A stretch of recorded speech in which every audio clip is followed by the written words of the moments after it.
Meanwhile, on the comic box. Bum bum bum bum bum bum bum bum bum bum bum bum bum bum.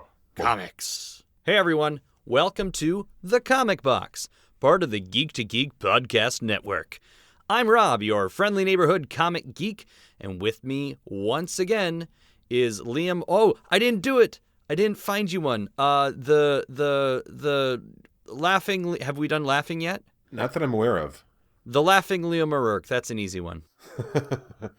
So this week we are doing news and weekly geekery. We've been building up some news, and this week in particular, we had several new trailers drop. Lots of pieces of news. One very big one that actually dropped the day we're recording this. Is it still day? Is it before midnight? It is. It is 11:41 p.m. we're recording this. So I apologize if I sound a little tired. And you know what? Let's get this out of the way. I was on the Geektitude podcast this past Sunday, and I was on about an hour of sleep. It was early in the morning on Sunday. I had stayed up. I was down in St. Louis at a haunted house. What's the right way? I keep saying expo. A trade show, really, for professional haunted houses and professional haunted attractions. And I went to bed sometime around 3 a.m., which I know Liam will scoff at. Scoff. Because that is several hours before your normal bedtime. But when you're up, early in the morning, it was a very long day, especially when those last several hours is almost entirely just dancing. Dancing the night away. Thank you. I got about an hour of sleep, and I came back, and I know I have kind of a soothing baritone, but when I am tired, and my voice just like really drops down, and I can already hear it. Yeah, I can. Yeah, I'm fully there with you. I know we're in Rob After Dark. Yes, exactly. So this is Welcome to the Comic Box After Dark. There's a smooth fog rolling. That's my Lego Batman voice. Is I talk down here because I'm Batman. But in any case, I did want to say, though, we don't have a retractions and apologies section, but my apologies to Joe and the entire audience of the Geektitude podcast, because I listened to it, and man, I mean, some good points were made. We were talking about Iron Fist, but there are times that I just drone on, and I know I talk a lot, and I know I don't let Liam get a whole lot of words in edgewise, but this was... Edgewise. There you go. But this was something extra special in that my brain was so fuzzed over, I would get on a topic and I'd start talking about it. And I felt like Joe was like, all right, dude, I get it.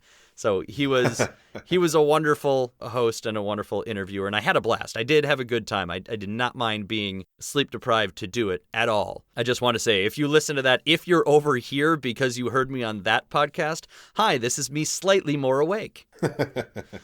Just to close out my weekly geekery, I read Volume 1 of Sandman by Neil Gaiman that we had read when we were talking about our excitement for American Gods, which I believe you also read. I would like to say that I did. Oh, you sent me a picture. You sent me a text saying, my friend just loaned me this one. I'm looking forward to reading it. And it was Volume 1 of Sandman, and it was literally the comic I was reading at the time you sent me the image. Did you not get to it? I did not. Did you read something else instead, or what happened? I played board games with friends. Look at you being a social butterfly. Late night legendary session last night. So you just keep making me jealous. Like, we'll have to play again at some point.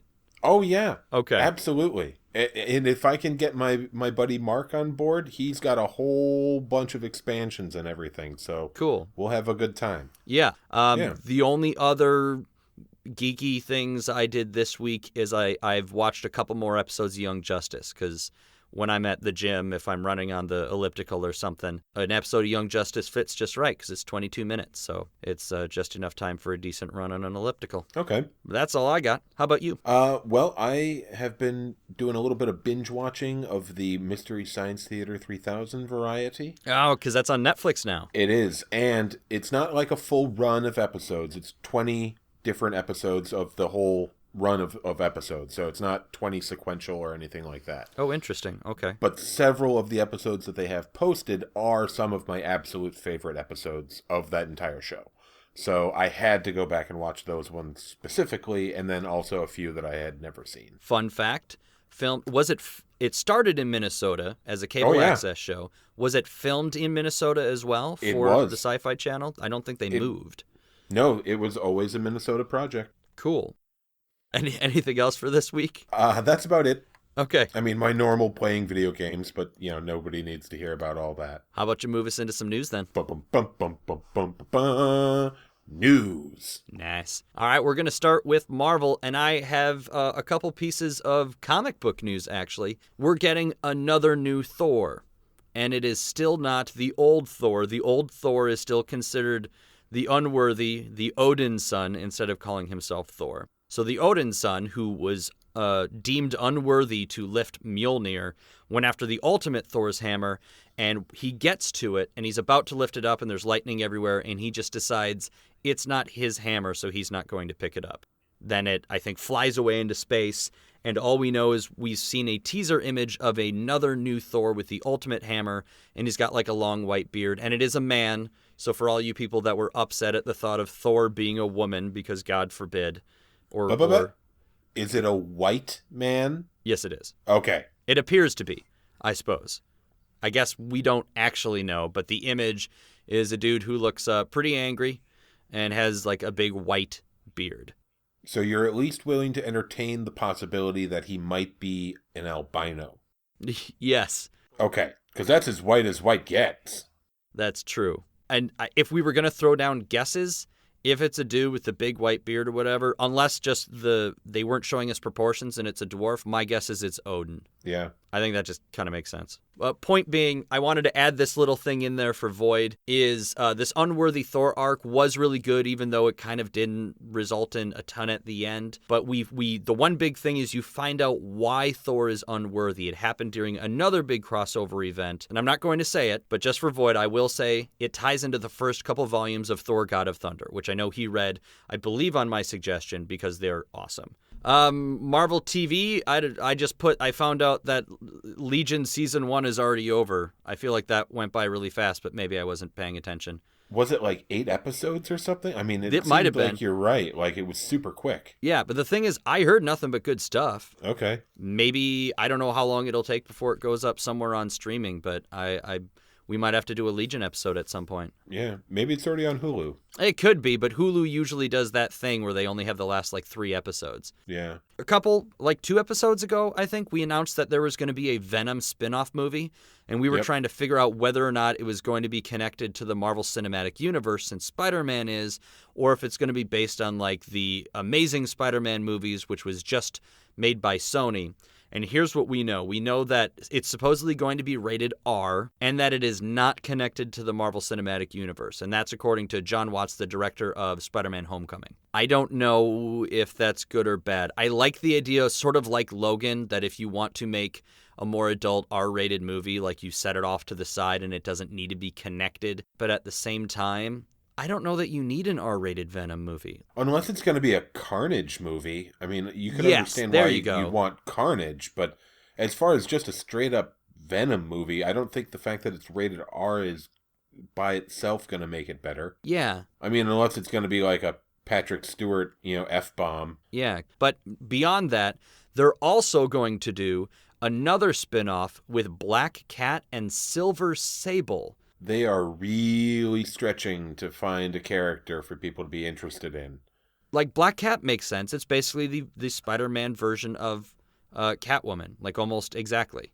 Yeah. Silver Sable, I mean, she was kind of maybe a popular character for a while. She did have her own comic for a little while. But her whole thing is she is a mercenary for and she lives in a small country, and she is the moneymaker for that country. She works as a high-end mercenary with her team, the Wolf Pack. Yeah, that's what I was going to say, is I remember seeing her as being the head of some mercenary team or something, but I'm not overly familiar with the character. Next piece, we have a front runner, supposedly, to play Cable in Deadpool 2. The front runner is Michael Shannon, the guy who played General Mushmouth Zod in Man of Steel. And I'm sure it's mean for me to do this, but just because of the way the dude kind of talks, I don't know, maybe it's mean for me. I don't want to make fun of it, but I'll say it distracts me. Oh, see, I like him in a lot of things I see him in.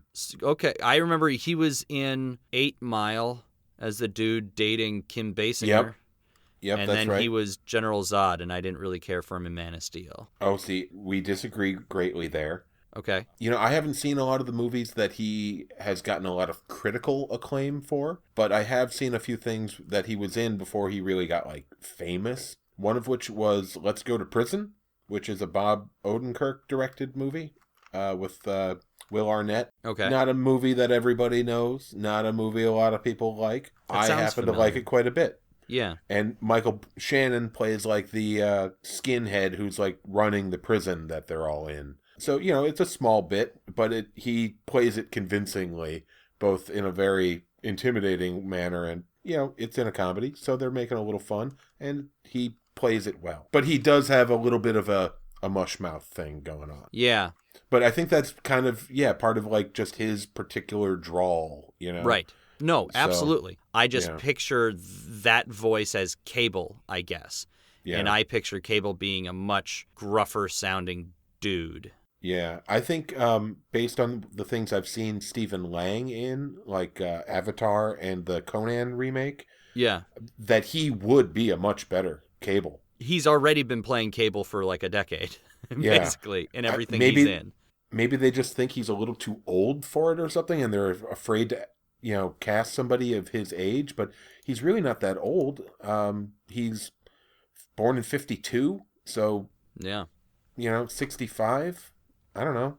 I think he could pull that off perfectly well. Yeah. So, yeah, I don't know.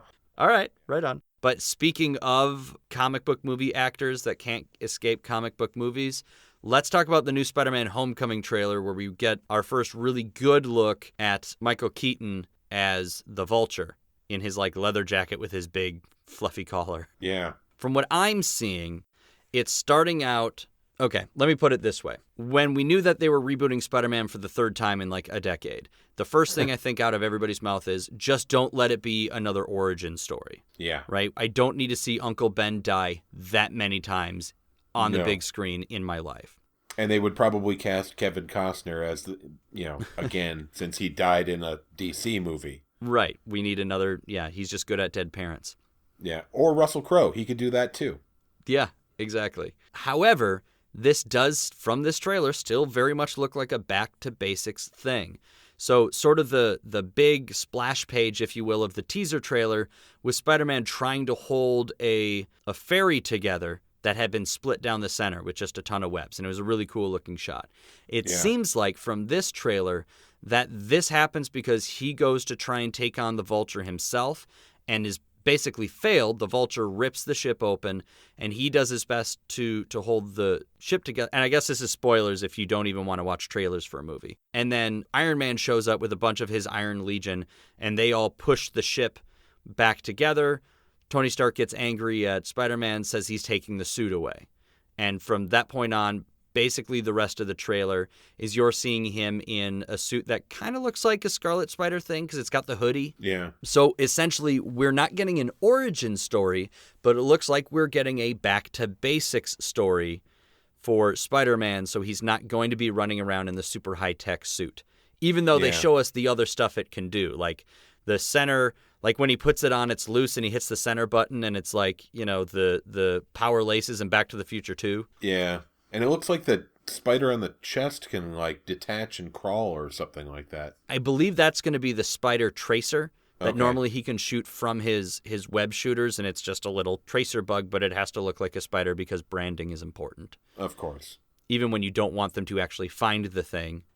Yeah. You're putting what is this thing? Oh, it's Spider-Man's very obvious, very recognizable tracer. Right. So I guess if that's the way that we're doing this, if it's going to a back to the basics and he's not wearing the cool suit and that sort of thing, is that cool with you? Or would you rather see a full Spider-Man movie where he is Spider-Man, he's already Spider-Man doing Spider-Man things? You know, I don't mind the going back to basics thing, as long as it's not just a way of back door, getting us an origin story. Mm-hmm. I feel like they kind of did enough of an origin story just bringing him into the Avengers movie? No. Yeah, Captain America Civil War. Yeah, Civil War.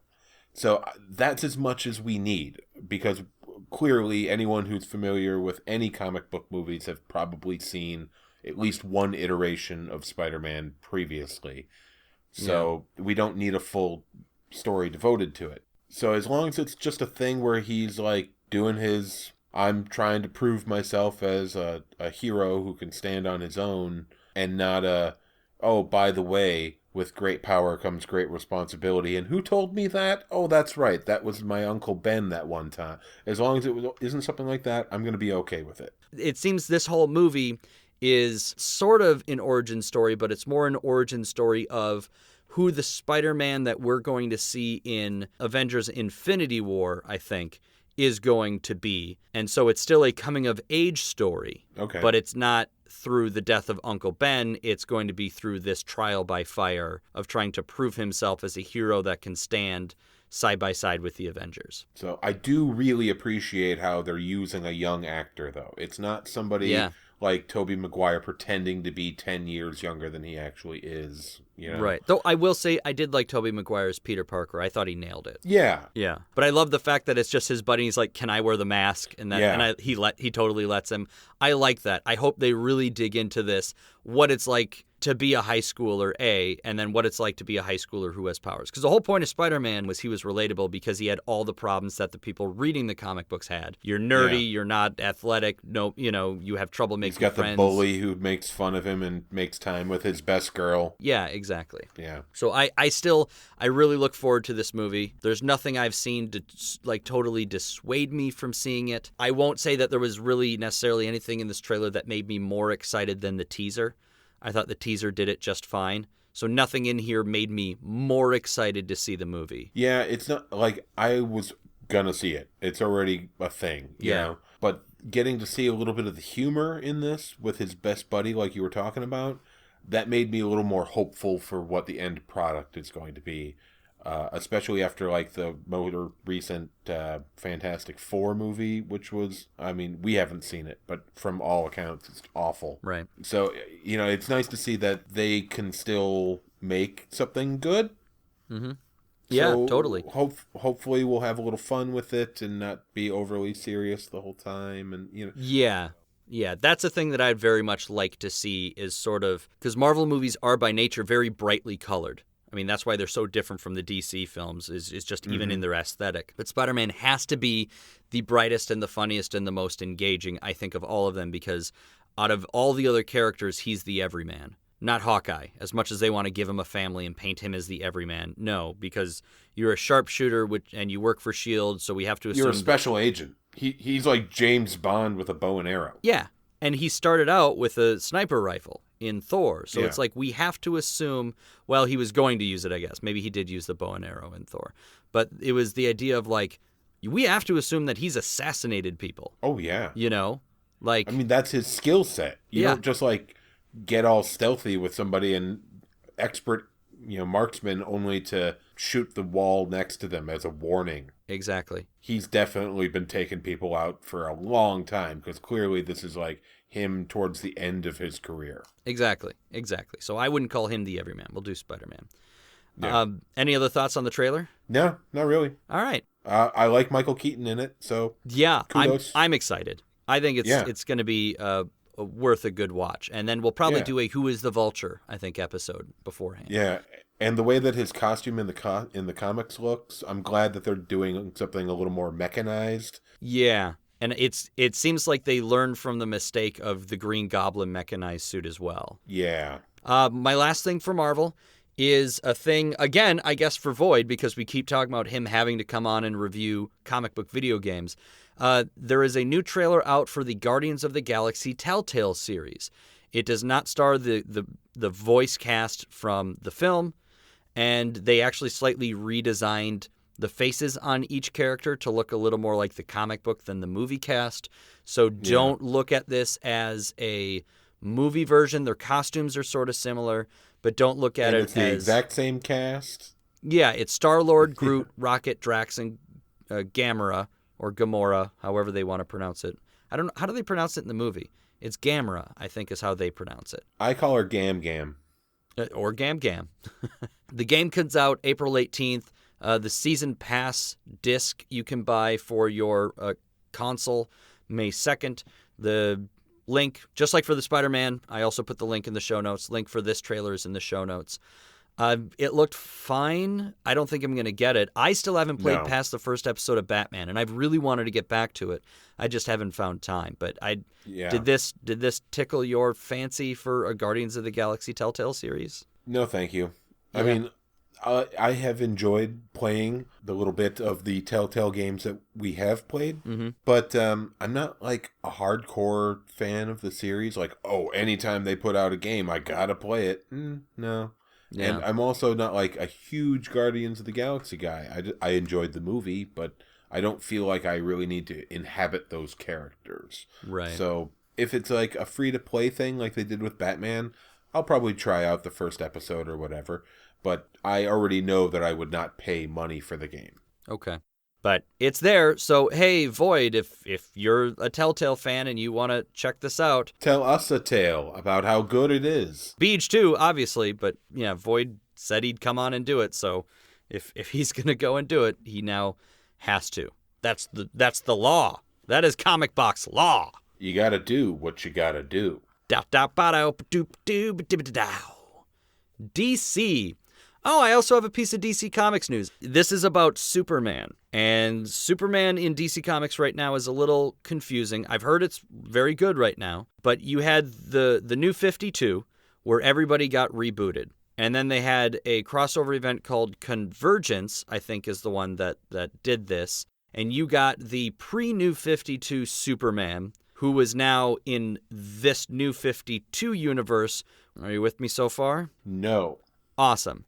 So they rebooted the universe, and you had a new version of Superman. They killed that version of Superman to bring back the old version of Superman. So the one you know and love with the red underwear, right? The Superman that's technically been around since 1986 when they rebooted the DC universe after Crisis on Infinite Earths. Yep. Okay, so that's the current Superman in the comic books. Every other DC character in the comic books, we'll just say for the most part, is an updated version that was introduced when they did the New 52. Okay? Yeah, I get it. I just don't like it. Perfect. But here's the thing they did. They merged the old Superman with the new Superman. So he's this weird combo Superman who has memories of both the lives of Superman. And they redesigned his costume yet again. Like, they literally just redesigned his costume, I feel like, last week, and it looked fine, and then they just did it again. But basically, this is still them trying to figure out how to fix what they tried to do and clearly didn't do right. Because they're like, New 52, we're rebooting. They're like, okay, so it's like Crisis on Infinite Earths. But the problem is, comic book readers are, in general, older now, and they want a continuation of the stories they read. Instead of rebooting it and making Bruce Wayne younger again, I say, actually do kill him off like you did in Final Crisis. Let Dick Grayson become Batman and just keep going. Move forward. And then have another series like they used to have, Legends of the Dark Knight or whatever, which was a Batman series that was completely free of continuity. You know what I say? What do you say, Liam? I say have one giant DC crossover event. And at the culmination of it, have it pull back and pull back and pull back from the snowy covered city, and what you find out is that the entire DC universe exists within a snow globe. Okay. And a small artistic child is looking at it. And all you need to know is that Batman will never age, because it's all just a comic book inside a child's mind. Because after all, the fifth dimension is imagination. Ooh. Yeah. Let's move on to DC Television. There's a link in the show notes. If you go to it, it's an article on IGN. I apologize because they always have videos now on their pages. It used to be a great place to go for comic book news, but every time you click on a page, there's a video of somebody at IGN telling you what the page says. Rant over, but seriously. We got our first look at Cress Williams as Black Lightning. We sure did. Now, when I say the TV show, it's just a pilot. It's not been given to series yet, but it's from Greg Berlanti and all the same people behind Arrow and Flash and Supergirl and Legends of Tomorrow and that sort of thing. And I saw it, and you saw it. What did you think of it, Liam? I think he looks like the Thor that stepped out of the Tron universe. That is really amazing. I just wrote, it doesn't look good.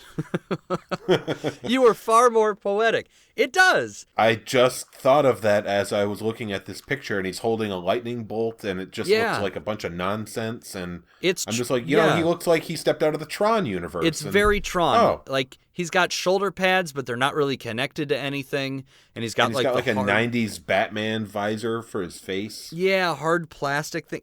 I don't, like, the DC TV shows keep trying to find ways to do masks without doing masks, you know? Yep. Except for the people that actually wear it. Like, Green Arrow still has a mask, and it looks like a mask, and it's fine.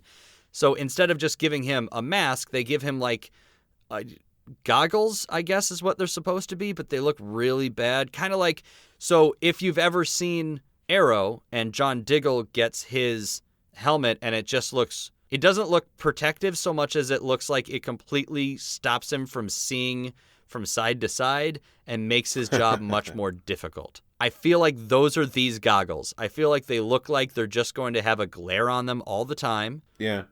And I don't know what purpose they serve. It's like if you took a paintball face mask and you cut out all the protective parts. Yes. Yeah. I mean, that said, I like the idea of the show. The idea is he's a retired superhero, and he has to get back into superheroics because his daughter is trying to become a hero, and his son is, like, involved in a gang or something like that. But that's close to what they did in the comic books. Was his daughter became Thunder, I think, who had similar powers to her father. But he's a black man who can make lightning, so they called him Black Lightning. Because it was the 70s. But he holds the record, supposedly, for the first black superhero character to headline his own comic book. But I think I've also read that about Luke Cage, so I feel like those dates are very close to one another. Yeah, I mean, if you asked me, I would probably give it to Luke Cage, but I'm a little more familiar with his character than I am the Black Lightning. And I don't know the exact dates, so go take a look for yourself. Let us know what you think. Head over to the subreddit. Well, I'm going to post up this show once it's up, so there's a thread there. You can go and tell us what you guys think, because on the comments were positive. Like, on the article, people were like, oh, that looks actually really good, or they're like, I'm surprised at how close they actually got to the real costume. Mm-hmm. I was not impressed. I think mostly it's the angle they shoot it, the costume from, and the face mask and the shoulder armor. If the shoulder armor were attached so it looked like shoulder armor, I would probably be more likely to give it to him. Instead, the way it looks, it's clearly, even if it's protective, it's hanging off of, like, the leotard or the bodysuit, which means that it's just pulling that sleeve down. Maybe that's just the realist in me. I also don't like the fact that Wonder Woman runs around in basically a corset with no shoulder straps to actually hold it up, which means it's being held up by just being really tight around her waist and keeping her from breathing. So I don't mind those sorts of changes. Maybe it has invisible straps, like her jet is invisible. That's a fair point. Headcanon. Why the straps are invisible and that's the only part, I can't answer that question, but I can at least theorize that they exist. Because the comic books code wouldn't let the creator make everything he wanted invisible. Look it up. Look it up. Let's talk about our next trailer, shall we? Sure. The new trailer for the Justice League, link in the show notes. I have notes that I have on here, but I want to hear your thoughts first before I dig into mine. You know, I didn't, as much as I was really hesitant to think that I might enjoy this movie, I think I might enjoy this movie. Okay. I just this week watched Dawn of Justice, the full 3-hour version. Oh, that should have been in your weekly geekery, sir. But yeah, okay. I'm sorry not to have mentioned it before, and while I did think a lot of that movie could have been cut out, especially of the 3-hour version, I did enjoy it more than I thought I was going to. Okay. I like Jason Momoa as the Aquaman. Yep. I think Gal Gadot has so far done a good job with Wonder Woman. Best part of the Batman vs. Superman movie. Yeah. Yep. I like Henry Cavill as Superman, and I didn't dislike Ben Affleck as Batman. So I'm like, I'm solid with this cast that we have, and I don't know the actor, but I did like the guy who played the Flash. Okay. Basically, I'm on board for this, but I'm still going to be skeptical. I'm going to give it a preliminary 2-star rating, just so that I'm not heartbroken or X-Men 3 level mistake, angry when I walk out of the theater. See, I'm just worried flat out because it's Snyder. Oh yeah, I don't inherently dislike his movies though. I liked the Watchmen movie, even though it's not perfect. Yeah. 300, I liked it at the time. Yeah. I wouldn't say that I'd go back and rewatch it now, but no. So I think the guy can make an entertaining action flick. Dude knows how to shoot really pretty. I'll give him that. Yeah. Mostly it's because everything is CGI, so he shoots on green screen and then makes it look pretty, and he can get exactly what he wants. I just worry that, and I know it needs to contrast the Marvel movies, but it's so just blue or gray, and all the other color feels like it's been sucked out of this world. And Superman is supposed to be so positive and uplifting. And I think Henry Cavill does a fine job as him. It's just he's so angsty all the time. I don't want an angst-ridden Superman. I want a Superman that worries. He can be concerned that he's not living up to the ideal that people have for him. And I get that. But he still needs to be that symbol of hope anyway. So I have not seen the full extended cut of Batman v Superman. I've heard it's better than the cut, the one that I saw in the theater. But I've heard it doesn't necessarily make it a much better movie. But no, I thought it looked like Cyborg looked a little too CGI. I don't know. And there was so much slow-mo in this trailer. That is not even a hint of the slow-mo that's going to be in this movie. Oh, no. We're going to see a ton. The way he does action is it has to be in slow-mo, and somebody needs to be jumping at another person while holding or throwing a thing. And they have to alternate between the slow-mo to the speed up. Yes, it's got to speed up and then slow-mo, and then speed up and then slow-mo. And the camera has to do at least one 360 revolution. I'm trying to remember what it was. There was something that he had done, maybe it was 300, where they took all of the slow-mo and they sped it to real time just to see how much time you shave off of one of his movies by sucking away the slow-mo. And you save 15 minutes on the movie. Oh, yeah, I'm sure. And that's my worry with this. I worry that it's going to be so much style over substance, which, don't get me wrong, it's going to sell a hell of a lot of toys. It's gonna. But we learned from Logan, for us old men, that's not what we look for. We look for good story. Yeah, it's not going to necessarily be our favorite, but we'll still see it. Yeah. It'll make money, but it won't win awards. Right. Yes. And speaking of that runtime, there was a story that supposedly was untrue, and they're coming back saying we haven't finalized anything yet. But there was a story with, somebody close to the movie claimed that the runtime was clocking in at 170 minutes. Wow. That is 2 hours and 50 minutes, just shy of 3 hours for the theatrical cut of Justice League. Oh, man. If you're going to do that, it needs to have a Hateful Eight-esque intermission. Yeah, and it needs to feel as epic as that. It needs to be big. I need to feel like you're showing me two movies in one, and I'm saving money by sitting through 3 hours. Yeah, get Ennio Morricone to score your movie. I'd love that. That'd be interesting. It would be awesome. It would be so great. Yeah. I'm going to blow through just some other DC quick things here. The Suicide Squad sequel apparently is the Gotham City Sirens movie. I thought they were going to be separate. So this movie of Poison Ivy, Harley Quinn, and Catwoman, known collectively as the Gotham City Sirens, is supposedly going to be the Suicide Squad sequel, unless the article that I read was wrong. It wasn't reporting on this, it was talking about something else and mentioned that offhand. We talked about the other things DC is doing. We talked about the Nightwing movie, right? Supposedly directed by the Lego Batman guy. Mm-hmm. Just today, it was announced, which they shouldn't have done, and every article you saw on Facebook lied in their headline. Or Reddit. Because all the headlines said, Joss Whedon to direct Batgirl movie.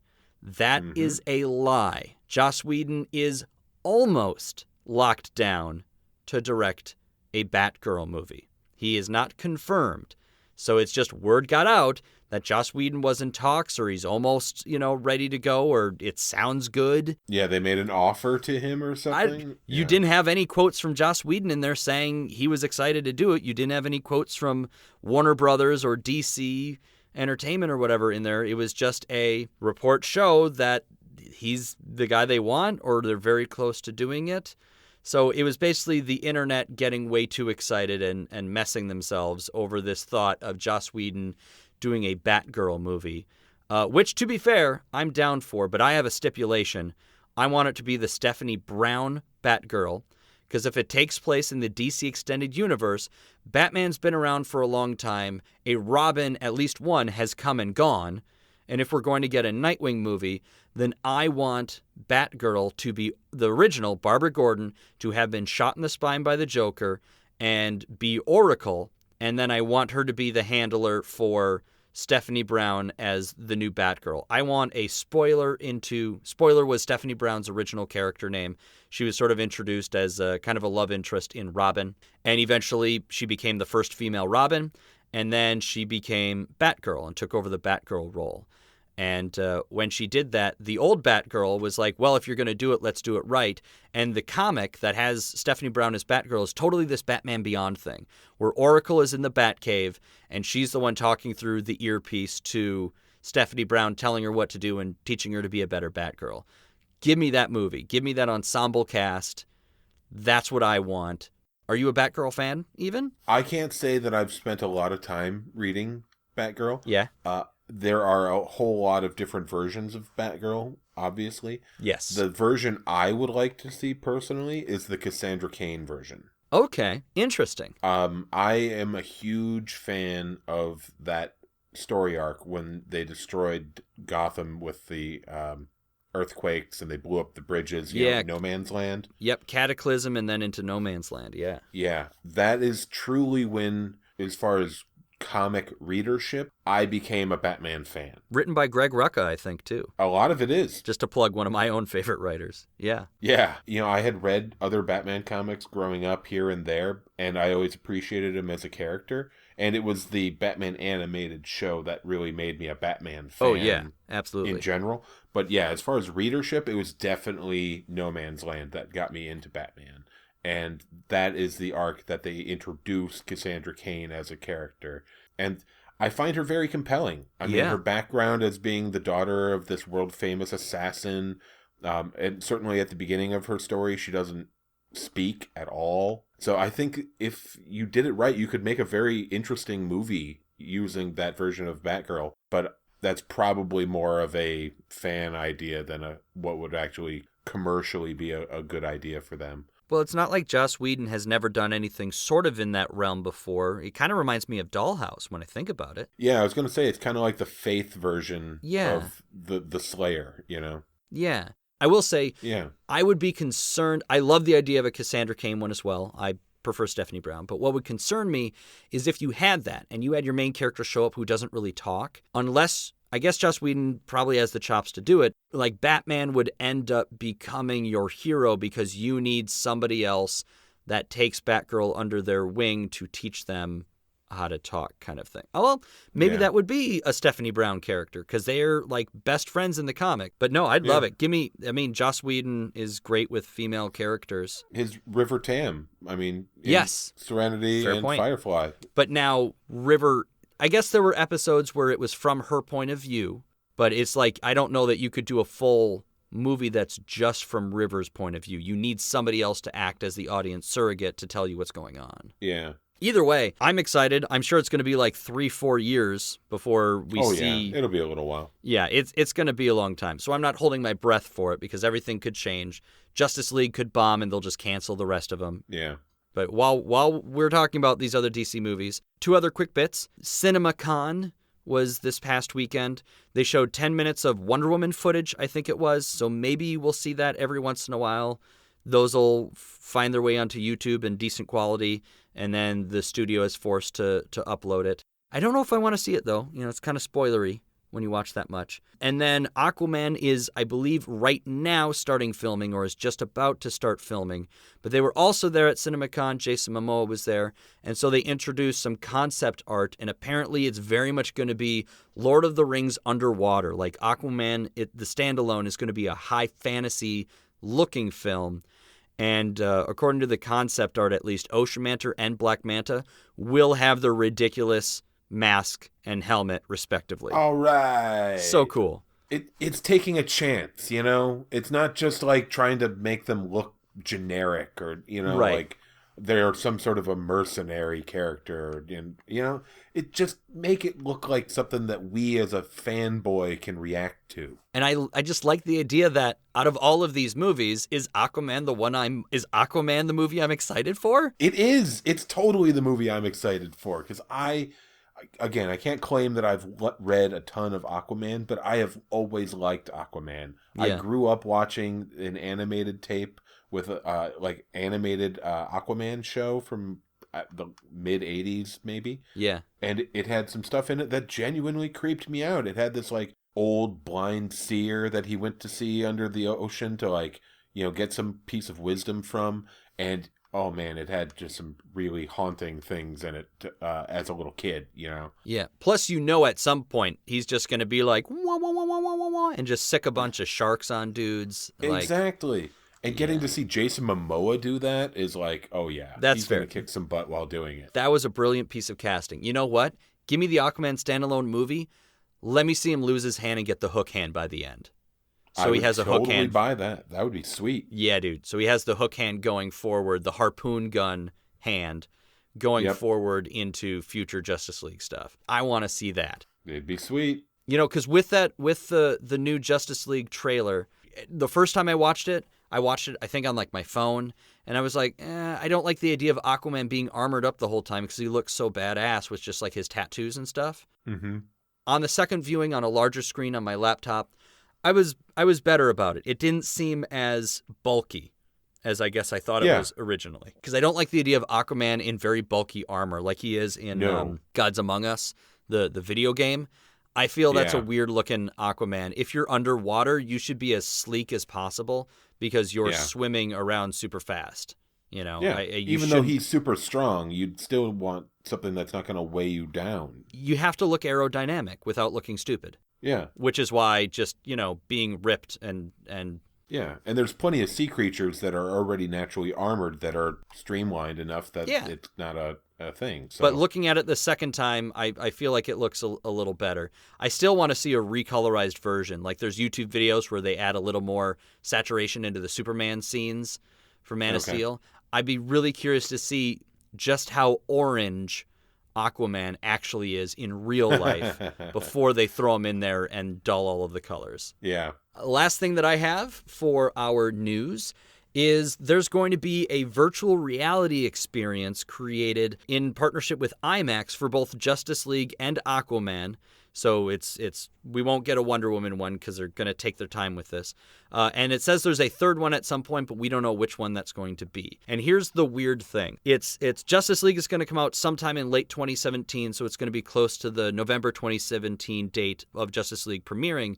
But it's like you go to an IMAX theater, a theater that has IMAX, and they're going to have like a virtual reality pod there that you will go into in order to do the virtual reality experience. And when people say VR experience, it means it's not interactive, is my understanding, or that it's not a full-on game. I actually got to try VR for the first time at the Haunted House convention, and I got super duper motion sick. I tried 2 different ones. I think one was an Oculus, and that was a downhill biking one. And then I did the Samsung headset where it's just the phone plugged into a headset. And that one I also got motion sick because I was turning around, because it was a haunted house simulation thing. So I was always turning around to see what was behind me, but not knowing what was around me. I had to put my hand out to hold on to the table that I was standing next to, because otherwise I just would have gotten dizzy, thrown up, and fallen down. So I'm not big on VR, but they're going to do a VR thing for these movies. And it's going to be at IMAX first, and then they will release it on various VR platforms. So I'm guessing like Oculus or maybe the Steam VR and that sort of thing. I don't know. Have you done any of these VR things yet? Oh, man. I feel like I did one somewhat recently, but not all that recent. Not any of the really, really new stuff. Yeah. Void has one, and I keep meaning to find time to go try it out and be like, instruct me and tell me what to do to not make myself sick. Because VR sounds so cool. Like, I love the idea of some of the experiences where it's like, sit in a chair and just look around you and experience this area you're in, and then, like, spin around while sitting in a chair. But I don't know that I like the idea of standing up and having to turn around and move around me because I'm so worried about what I'm not seeing in the room, Yeah. I don't know that I'm going to run into something or hurt myself, and you just have that natural sense of, it's like you can see what's around you in the virtual reality simulation, but at the same time, it's like being in a pitch black room with your eyes open. And you can't see anything around you. You get both sensations at once, and that I didn't like. However, that would be disorienting. Yeah, but the article I read did say they're going to do a Ready Player One VR experience. And I will do that. The fact that the whole book takes place in virtual reality, basically, that's neat. Yeah. But that's it. That's our news. That was pretty much our episode, but we still have a poll list to talk about. And I know there's at least one listener out there that's really going to enjoy this. But first, this. I'm Void. And I'm Beej. And together, we're the Geek to Geek podcast. Well, we make it. It is kind of us, but I guess it's separate. Every week, we pick a topic from geek or digital culture and chat about it for a while. And you're invited. We talk about books and movies, games, comics, the internet. Or really whatever we feel like. Yeah, that too. So look for the Geek to Geek podcast on iTunes. Or wherever your podcasts are sold. Or downloaded. Or whatever. And we're back. Yay, Geek to Geek podcast. This is part of the Geek to Geek. Hey, Liam. Hey, Rob. Did you know that we are also a part of the Geek to Geek podcast network? Or do you just not listen to me when I say it at the beginning of each show? I'm constantly spacing out, but I listen to that part. It's a good podcast network to be a part of. There's other shows on our network too. Like the Geek Fitness Health Hacks podcast, hosted by Professor Beej. It's a good show. You don't say. Yeah, but there's that hitch, which is that we don't pay to advertise. We don't advertise our show at all. We do zero marketing. I share it on Twitter. So you know what would be really awesome? If people would tell other people about it. If you follow us on Twitter, go ahead and click share. If you have a friend that you know that likes comic books, why don't you throw it out there and suggest our show? We would really appreciate it. And the best thing anyone can do ever is to head over to iTunes and leave us a star rating or a review. And we're not going to... That ain't for nothing, folks, because 2 weeks ago I made an agreement with all of you, and that is that if we get 20 total reviews, not new, just total, 20 reviews by the end of April, so in 1 month, then Liam and I will watch the awful, awful comic book related movie or TV show of your choice, and we will do a commentary track, which means we have to watch it twice. Because we have to watch it once, and then we have to watch it a second time with the sound off so that we don't get in trouble for copyright infringement. And we will make your watching of that on your own time much more enjoyable. So that is our agreement. We're up to 12 right now. We got a new review since last week that called us the best podcast ever. Thanks, by Laura Glath. That's high praise. Yeah, but while we're talking about our other shows, I have a very wonderful, cool announcement to make. There is a new show on the Geek to Geek podcast network.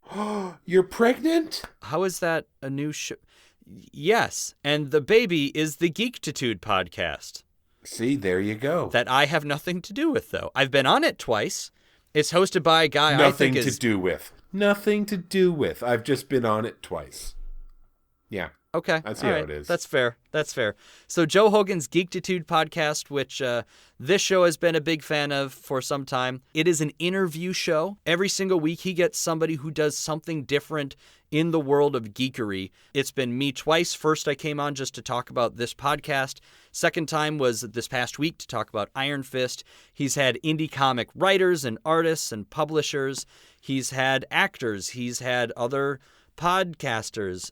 I believe when this episode comes out, within a few days, I think, is his episode where he has the host and dungeon master of a real play D&D podcast called, I believe, You Meet in a Bar, I think is the title of it. You Meet in a Bar, or You Meet in a Tavern. That sounds right. That does. So, welcome to Joe. Welcome. Was that totally an AOL welcome? Yeah, it was. Intentionally? I like it. Poll list. So here's what's going on for next week, you guys. I didn't want to do this thing we're doing. I had no intention of doing it. But I got a text from... No, let's step back. It wasn't that first. First, listener of the show, friend of the show, Armando on Twitter. He's at Kotji, Kotji. I don't know if I pronounced that right. He was like, hey, are you guys going to do... I'm pretending he's like 6 years old. He's totally not. He's totally an adult as far as I'm aware. But, hey, are you guys going to do an episode on the Mighty Morphin Power Rangers comic books? They're really keen.